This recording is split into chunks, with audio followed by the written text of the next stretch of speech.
ಕಲಬುರಗಿಯಲ್ಲಿ ಬಿಜೆಪಿ ಕಾರ್ಯಕಾರಿಣಿ ಸಭೆ ನಡೆಯಲಿದೆ. ಕೇಂದ್ರ ಸಚಿವ ಅನಂತಕುಮಾರ್, ನಿರ್ಮಲಾ ಸೀತಾರಾಮನ್ ಹಾಗೆ ಸದಾನಂದಗೌಡ, ರಮೇಶ್ ಜಿಗಜಿಣಗಿ, ಸಂಸದೆ ಶೋಭಾ ಕರಂದ್ಲಾಜೆ ಈ ಒಂದು ಕಾರ್ಯಕಾರಿಣಿಯಲ್ಲಿ ಭಾಗಿಯಾಗಿದ್ದಾರೆ. ಯಡಿಯೂರಪ್ಪ ನೇತೃತ್ವದಲ್ಲಿ ಬಿಜೆಪಿ ಕಾರ್ಯಕಾರಿಣಿ ನಡೀತಾ ಇರುವಂತದ್ದು. ರಾಜ್ಯ ಮಟ್ಟದ ಬಿಜೆಪಿ ಕಾರ್ಯಕಾರಿಣಿ ಕಲಬುರಗಿಯಲ್ಲಿ ಆರಂಭ ಆಗಿದೆ. ವಿಪಕ್ಷ ನಾಯಕ ಕೆಎಸ್ ಈಶ್ವರಪ್ಪ, ಜಗದೀಶ್ ಶೆಟ್ಟರ್, ಸಿಟಿ ರವಿ, ಪ್ರಹ್ಲಾದ್ ಜೋಶಿ, ಸಂಸದ ಬಿ ಶ್ರೀರಾಮುಲು ಸೇರಿ ಹಲವರು ಬಿಜೆಪಿ ಮುಖಂಡರು ಭಾಗಿಯಾಗಿರುವಂತದ್ದು. ಕೇಂದ್ರ ಹಾಗೆ ರಾಜ್ಯ ಸರ್ಕಾರದ ಸಾಧನೆ ವೈಫಲ್ಯಗಳ ಕುರಿತು ಚರ್ಚೆ ನಡೆಯಲಿದೆ.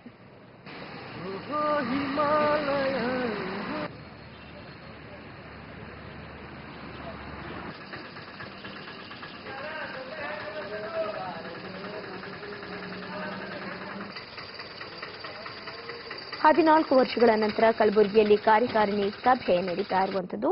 ರಾಜ್ಯಾಧ್ಯಕ್ಷ ಬಿಎಸ್ ಯಡಿಯೂರಪ್ಪ ಅಧ್ಯಕ್ಷತೆಯಲ್ಲಿ ಸಭೆ ನಡೀತಾ ಇದೆ. ಸದಾನಂದಗೌಡ, ರಮೇಶ್ ಜಿಗಜಿಣಗಿ ಸೇರಿ ನಿರ್ಮಲಾ ಸೀತಾರಾಮನ್ ಹಾಗೆ ಕೇಂದ್ರ ಸಚಿವ ಅನಂತಕುಮಾರ್ ಸೇರಿದಂತೆ ಹಲವರ ಉಪಸ್ಥಿತಿ ಇದೆ.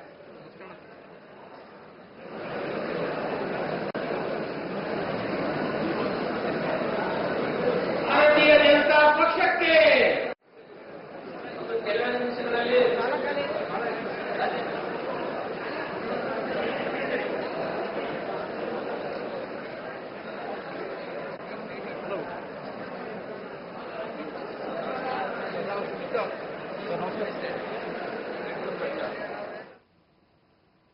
ಈ ಬಗ್ಗೆ ಹೆಚ್ಚಿನ ಮಾಹಿತಿ ನೀಡ್ತಾರೆ ಪ್ರತಿನಿಧಿ ಸಿದ್ದು ಸಾತಿಹಾಳ್. 14 ವರ್ಷಗಳ ನಂತರ ಈಗ ಕಾರ್ಯಕಾರಿಣಿ ಸಭೆ ನಡೀತಾ ಇರುವಂತದ್ದು. ಕೇಂದ್ರ ಹಾಗೆ ರಾಜ್ಯ ಸರ್ಕಾರದ ಸಾಧನೆ ವೈಫಲ್ಯಗಳ ಕುರಿತು ಚರ್ಚೆ ನಡೀತಾ ಇದೆ.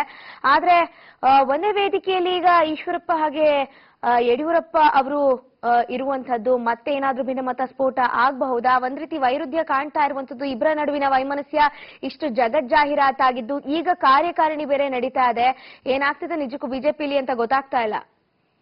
ಐಶ್ವರ್ಯ, ಏನಂದ್ರೆ ಪ್ರಮುಖವಾಗಿ ಈ ಒಂದು ಕಾರ್ಯಕಾರಿಣಿ ಸಭೆ ಈಗ ತಾನೇ ಪ್ರಾರಂಭವಾಗಿರ್ತಕ್ಕಂಥದ್ದು. ಕಲಬುರಗಿಯ ಅಲ್ಲಿ ಈಗ ಕಾರ್ಯಕಾರಿಣಿ ಸಭೆ 14 ವರ್ಷಗಳ ನಂತರ ಆರಂಭವಾಗಿದೆ. ನಿಜಕ್ಕೂ ಒಂದ್ ಕಡೆ ಕೇಂದ್ರ ಸರ್ಕಾರದ ಸಾಧನೆ ಮತ್ತು ರಾಜ್ಯ ಸರ್ಕಾರದ ವೈಫಲ್ಯಗಳ ಕುರಿತು ಚರ್ಚೆ ನಡೆಸತಕ್ಕಂತ ಒಂದು ಅದಕ್ಕೆ ವೇದಿಕೆ ಆಗ್ತಕ್ಕಂತ ಈ ಒಂದು ಕಾರ್ಯಕಾರಿಣಿ ಸಭೆಯಲ್ಲಿ ಒಂದು ಬಿಜೆಪಿಯಲ್ಲಿ ಇರ್ತಕ್ಕಂಥ ಭಿನ್ನಮತವೂ ಸಹಿತ ಚರ್ಚೆಗೆ ಬರುತ್ತೆ ಅಂತಕ್ಕಂಥ ಮಾತು ಇಲ್ಲಿ ಕೇಳಿ ಬರ್ತಕ್ಕಂಥದ್ದು.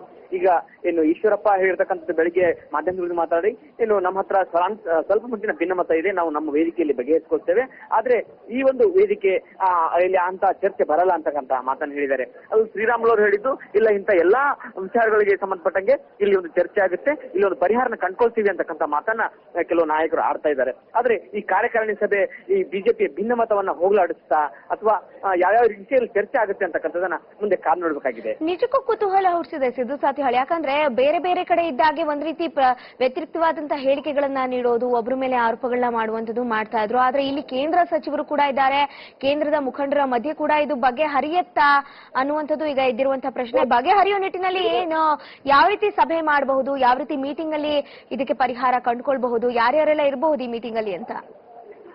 ಈ ಮೀಟಿಂಗ್ ಅಲ್ಲಿ ಕೇಂದ್ರ ಸಚಿವರಾದಂತಹ ಅನಂತಕುಮಾರ್ ಅವರಿದ್ದಾರೆ, ರಾಜ್ಯಾಧ್ಯಕ್ಷ ಬಿ ಎಸ್ ಯಡಿಯೂರಪ್ಪನವರಿದ್ದಾರೆ, ಈಶ್ವರಪ್ಪನವರಿದ್ದಾರೆ, ಸದಾನಂದಗೌಡರು ಇದ್ದಾರೆ, ಜಗದೀಶ್ ಶೆಟ್ಟರ್ ಅವರಿದ್ದಾರೆ, ಏನು ರಮೇಶ್ ಜಿಗಜಿಣಗಿ ಅವರಿದ್ದಾರೆ. ಸಾಕಷ್ಟು ಹಿರಿಯ ಮುಖಂಡರು ಇಲ್ಲಿ ಭಾಗವಹಿಸಿದ್ದಾರೆ. ಹಾಗೂ ರಾಷ್ಟ್ರ ಪ್ರಧಾನ ಕಾರ್ಯದರ್ಶಿ ಅಂತ ಮುರಳೀಧರ್ ರಾವ್ ಹಾಗೂ ಅವರು ಪ್ರಧಾನ ಕಾರ್ಯದರ್ಶಿ ಅಲ್ಲದೆ ಕರ್ನಾಟಕದ ಉಸ್ತುವಾರಿ ಬಿಜೆಪಿ ಉಸ್ತುವಾರಿ ವಹಿಸಿದ್ದಾರೆ, ಅವರು ಇದ್ದಾರೆ. ಹಾಗಾಗಿ ಈ ಭಿನ್ನಮತದ ಬಗ್ಗೆ ಒಂದು ವೇದಿಕೆಯಲ್ಲಿ ಚರ್ಚೆ ಆಗುತ್ತಾ ಅಂತಕ್ಕಂಥದ್ದನ್ನು ಕೇಳಿದ್ರೆ ಬಹುತೇಕ ಮುಖಂಡರು ಇಲ್ಲ, ಇದು ಈ ಒಂದು ವೇದಿಕೆ ಕಾರ್ಯಕಾರಿಣಿಯಲ್ಲಿ ಇಂಥ ವಿಚಾರಗಳು ಚರ್ಚೆ ಆಗಲ್ಲ, ಆದ್ರೆ ನಮ್ಮಲ್ಲಿರ್ತಕ್ಕಂಥ ಯಾವುದೇ ಭಿನ್ನ ಮತವನ್ನ ನಮ್ಮ ಪಕ್ಷದ ಒಂದು ವೇದಿಕೆ ಬೇರೆ ವೇದಿಕೆಯಲ್ಲಿ ಇಂಥ ವಿಚಾರ ಚರ್ಚೆ ಮಾಡಿ ಅದನ್ನ ಬಗೆಹರಿಸಿಕೊಳ್ತೇವೆ, ಅದು ನಮ್ಮ ಒಂದು ಕುಟುಂಬದಲ್ಲಿರ್ತಕ್ಕಂಥ ಒಂದು ಸಣ್ಣ ಭಿನ್ನಮತ, ಅದೇನಷ್ಟು ದೊಡ್ಡದಲ್ಲ ಅಂತಕ್ಕಂಥ ಮಾತನ್ನ ಮುಖಂಡರು ಹೇಳ್ತಿದ್ದಾರೆ. ಆದ್ರೆ ಹೊರಗಡೆ ನೋಡಿದ್ರೆ ದೊಡ್ಡ ಮಟ್ಟದ ಭಿನ್ನಮತ ಇಲ್ಲಿ ನಡೀತಾ ಇದೆ. ಇನ್ನು ಒಂದೆಡೆ ಇವತ್ತು ಮತ್ತು ನಾಳೆ ಕಲಬುರಗಿಯಲ್ಲಿ ಕಾರ್ಯಕಾರಿಣಿ ನಡೀತಿರ್ಬೇಕಾದ್ರೆ ಅಫ್ಜಲ್ಪುರದಲ್ಲಿ ಏನು ಇದೇ ಈಶ್ವರಪ್ಪನವರ ರಾಯಣ್ಣ ಬ್ರಿಗೇಡ್ ಅವರ ಒಂದು ಸಮಾವೇಶ ಸಹಿತ ಹಮ್ಮಿಕೊಳ್ಳಲಾಗಿದೆ. ಒಂದು ಸಮಾವೇಶ ಅದು ಅಂತ ಹೇಳ್ಬೋದು. ಒಂದ್ ಕಡೆ ಸಿದ್ದು, ಒಂದ್ ಕಡೆ ಈಶ್ವರಪ್ಪ ಅವರು ಹೇಳಿದ್ದಾರೆ ಈ ಕಾರ್ಯಕಾರಿಣಿಯಲ್ಲಿ ಭಿನ್ನಮತದ ಬಗ್ಗೆ ಮಾತನಾಡೋದಿಲ್ಲ, ಯಡಿಯೂರಪ್ಪ ಅವರೇ ನಮ್ಮ ಮುಂದಿನ ಮುಖ್ಯಮಂತ್ರಿಗಳು ಅಂತ ಮತ್ತೆ ಪದೇ ಪದೇ ಪುನರುಚ್ಚರಿಸ್ತಾ ಇರುವಂತದ್ದು ಈಶ್ವರಪ್ಪ ಅವರು. ಇವ್ರು ಯಾಕೆ ಒಂದೊಂದ್ಸಲ ಒಂದೊಂದ್ ರೀತಿ ಈ ರೀತಿ ಹೇಳಿಕೆಗಳನ್ನ ನೀಡ್ತಾ ಇದ್ದಾರೆ ಅಂತ? ಏನಂದ್ರೆ ಪ್ರಮುಖವಾಗಿ ಬಿಜೆಪಿಯಲ್ಲಿ ಭಿನ್ನಮತ ಇರೋದು ನಿಜ ಅಂತಾನೆ ಹೇಳ್ಬೋದು. ಯಾಕಂದ್ರೆ ಏನು ಮೊದಲು ಪ್ರಾರಂಭದಲ್ಲಿ ಯಡಿಯೂರಪ್ಪನವರು ಬಿಜೆಪಿಯನ್ನ ಬಿಟ್ಟು ಕೆಜೆಪಿಯನ್ನು ಕಟ್ಟಿದ್ರು. ಆ ಕೆಜೆಪಿ ಕಟ್ಟಿದಂತ ಸಂದರ್ಭದಲ್ಲಿ ಸಾಕಷ್ಟು ಜನ ಕೆಲವು ನಾಯಕರು ಅವ್ರ ಹಿಂದೆ ಹೋಗಿದ್ರು. ಬಿಜೆಪಿಯಲ್ಲಿ ಇರ್ತಕ್ಕಂಥವ್ರು ಮತ್ತು ಕೆಲವು ಜನ ಹೊರಗಡೆಯಿಂದ ಬಂದಂತ ನಾಯಕರು ಸಹ ಹೋಗಿದ್ರು. ಆ ಮೂಲಕ ಬಿಜೆಪಿಯಲ್ಲಿ ಒಡೆದ ಮನೆಯಾಗಿತ್ತು. ಈಗ ಏನಾಗಿದೆ, ಒಂದು ಕಡೆ ಈಗ ಯಡಿಯೂರಪ್ಪನವರು ರಾಜ್ಯಾಧ್ಯಕ್ಷರಾಗಿದ್ದಾರೆ. ಆದಂತ ಸಂದರ್ಭದಲ್ಲಿ ಬಹುತೇಕ ತಮ್ಮ ಜೊತೆ ಕೆಜೆಪಿಗೆ ಯಾರ್ಯಾರು ಬಂದಿದ್ರು ಅವರಿಗೆ ಹೆಚ್ಚಿನ ಸ್ಥಾನಮಾನವನ್ನ ಪಕ್ಷದಲ್ಲಿ ಒದಗಿಸಿಕೊಟ್ಟಿದ್ದಾರೆ. ಯಾರು ಯಡಿಯೂರಪ್ಪನವ್ರ ಜೊತೆಗೆ ಹೋಗಿಲ್ಲ, ಈಗ ಯಾರು ಈಶ್ವರಪ್ಪನವ್ರ ಜೊತೆಗೆ ಹೋಗಿಲ್ಲ, ಬಿಜೆಪಿಯಲ್ಲಿ ಉಳಿದಿದ್ದಾರೆ, ಅವರಿಗೆ ಯಾವುದೇ ರೀತಿ ಸ್ಥಾನಮಾನ ಇಲ್ಲ ಅಂತಕ್ಕಂಥ ಒಂದು ಅಸಮಾಧಾನ. ಇನ್ನೊಂದೆಡೆ ಅದಕ್ಕೆ ಸೊಡ್ಡು ಹೊಡೆಯುವ ರೀತಿಯಲ್ಲಿ ಅದನ್ನ ಎದುರಿಸುವ ರೀತಿಯಲ್ಲಿ ಈಶ್ವರಪ್ಪನವ್ರಿಗೆ ಮತ್ತೊಂದು ರಾಯಣ್ಣ ಬ್ರಿಗೇಡ್ ಅಂತ ಪ್ರಾರಂಭ ಮಾಡುವ ಮೂಲಕ ಪಕ್ಷದಲ್ಲಿ ಒಂದು ಭಿನ್ನಮತ ಮತ್ತೆ ಸ್ಫೋಟಗೊಂಡಿದೆ ಅಂತ ಹೇಳ್ಬೋದು. ಓಕೆ, ಧನ್ಯವಾದ ಸಿದ್ದು.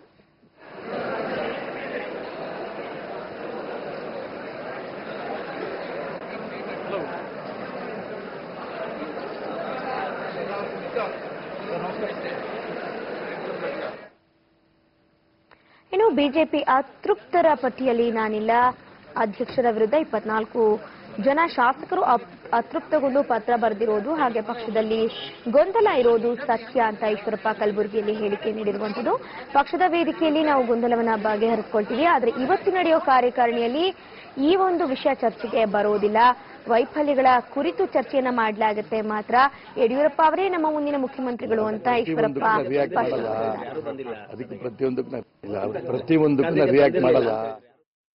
ಪ್ರತಿಯೊಂದಕ್ಕೂ ರಿಯಾಕ್ಟ್ ಮಾಡಲ್ಲ. ಗೊಂದಲ ಇದೆ ಅಂತ ನಾನು ಹೇಳಿದ್ದೀನಿ, ಬಗೆಹರಿಸ್ಕೊತೀವಿ.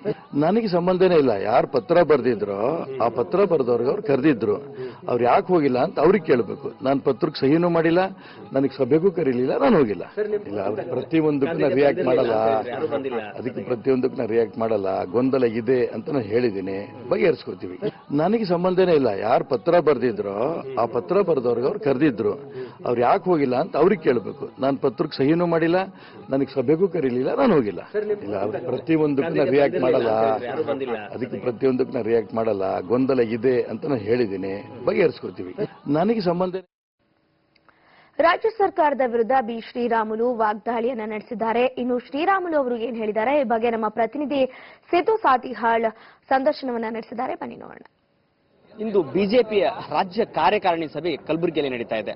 ಈ ಹಿನ್ನೆಲೆಯಲ್ಲಿ ಇನ್ನು ರಾಜ್ಯ ಸರ್ಕಾರದ ವೈಫಲ್ಯಗಳು ಸೇರಿದಂತೆ ಇನ್ನು ಬಿಜೆಪಿಯಲ್ಲಿ ಇರತಕ್ಕಂಥ ಎಲ್ಲ ಗೊಂದಲಗಳ ಬಗ್ಗೆ ಚರ್ಚೆ ನಡೆಯತಕ್ಕಂಥ ಸಾಧ್ಯತೆ ಇದೆ. ಈ ಎಲ್ಲಾ ವಿಚಾರಗಳಿಗೆ ಮಾತಾಡಲಿಕ್ಕೆ ನಮ್ಮ ಜೊತೆಗೆ ಸಂಸದರಾದಂತಹ ಶ್ರೀರಾಮುಲು ಅವರು ನಮ್ಮ ಜೊತೆಗೆ ಇದ್ದಾರೆ. ಅವ್ರನ್ನೇ ಕೇಳೋಣ, ಯಾವ್ಯಾವ ವಿಷಯಗಳು ಇಲ್ಲಿ ಚರ್ಚೆಗೆ ಬರುತ್ತೆ, ಏನೇನು ತೀರ್ಮಾನಗಳನ್ನು ಕೈಗೊಳ್ಳಲಾಗುತ್ತೆ ಅಂತಕ್ಕಂಥದ್ದು. ಸರ್, ಏನು ಇವತ್ತು ಇಲ್ಲಿ ಬಿಜೆಪಿ ಕಾರ್ಯಕಾರಿಣಿ ಸಭೆ ನಡೀತಾ ಇದೆ, ಈ ಹಿನ್ನೆಲೆಯಲ್ಲಿ ಯಾವ್ಯಾವ ವಿಷಯಗಳು ಇಲ್ಲಿ ಚರ್ಚೆಗೆ ಬರುತ್ತೆ ಪ್ರಮುಖವಾಗಿ?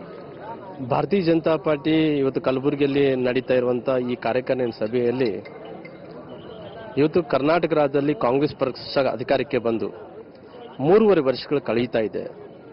ನಾವೆಲ್ಲರೂ ಕೂಡ ಕರ್ನಾಟಕ ರಾಜ್ಯದಲ್ಲಿ ಅಧಿಕಾರ ಬಂದಂಥ ಸಂದರ್ಭದಲ್ಲಿ ಎಲ್ಲೋ ಒಂದು ಕಡೆ ಕಾಂಗ್ರೆಸ್ ಪಕ್ಷ ಅಧಿಕಾರಕ್ಕೆ ಬಂದ ನಂತರ ಒಳ್ಳೆ ಕೆಲಸ ಮಾಡ್ತದೆ ಅಂತ ತಿಳ್ಕೊಂಡಿದ್ವಿ. ಆದರೆ ಕೊನೆಯ ದಿನಗಳು ಆಗ್ತಾ ಇದಾವೆ. ಇವತ್ತು 5 ವರ್ಷಗಳು ಪೂರ್ಣ ಆಗಕ್ಕೆ ಬರ್ತಾ ಇದೆ. ಇವತ್ತಿಗೂ ಕೂಡ ಈ ಸರ್ಕಾರ ಬುದ್ಧಿ ಕಲಿತಾ ಇಲ್ಲ ಅನ್ನೋಂಥದ್ದು ನಮ್ಮೆಲ್ಲರ ಅಭಿಪ್ರಾಯ ಆಗಿದೆ.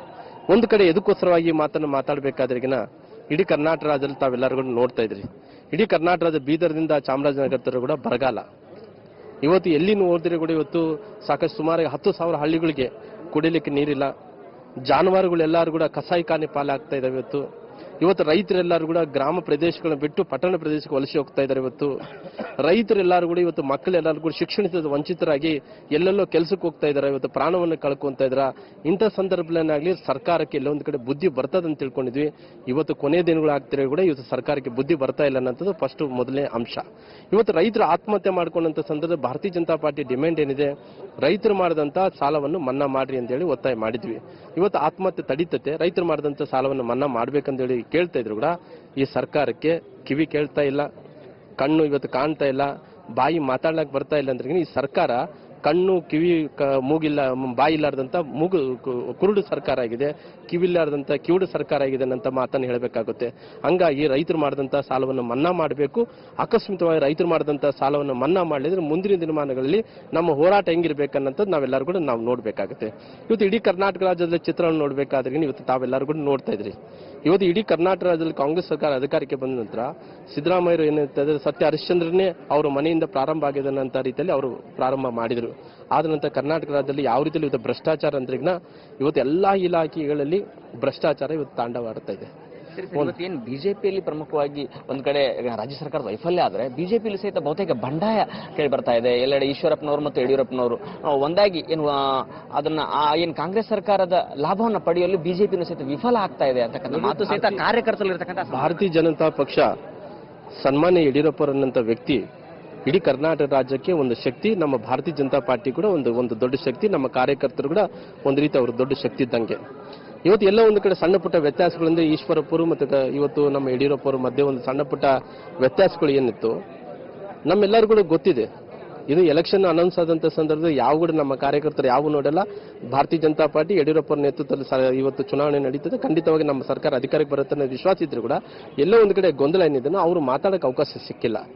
ಅವಕಾಶ ಸಿಕ್ಕಲ್ಲದ ಸಂದರ್ಭದಲ್ಲಿ ಇದೊಂದು ಸಣ್ಣ ವೇದಿಕೆ ಆಗ್ಬೋದು. ನಮ್ಮ ಕಾರ್ಯಕಾರಿಣಿ ಸಭೆ ಒಂದು ವೇದಿಕೆಯಲ್ಲಿ ಅನೇಕ ಜ್ವಲಂತ ಸಮಸ್ಯೆಗಳು ಚರ್ಚೆ ಮಾಡ್ಕೊತಾ ಕಾಂಗ್ರೆಸ್ನ ವೈಫಲ್ಯ ಬಗ್ಗೆ ಚರ್ಚೆ ಮಾಡ್ಕೊತಾ ಜೊತೆಲಿ ಇದ್ರ ಬಗ್ಗೆ ಕೂಡ ಚರ್ಚೆ ಆಗುತ್ತೆ. ಇದು ಕೂಡ ಶಮನ ಆಗುತ್ತೆ. ಇದು ಕೂಡ ಏನು ಇವತ್ತು ಸಮಸ್ಯೆ ಇದೆ ಅದು ಕೂಡ ಪರಿಹಾರ ಆಗುತ್ತೆ ಅನ್ನೋ ವಿಶ್ವಾಸ ನನಗಿದೆ.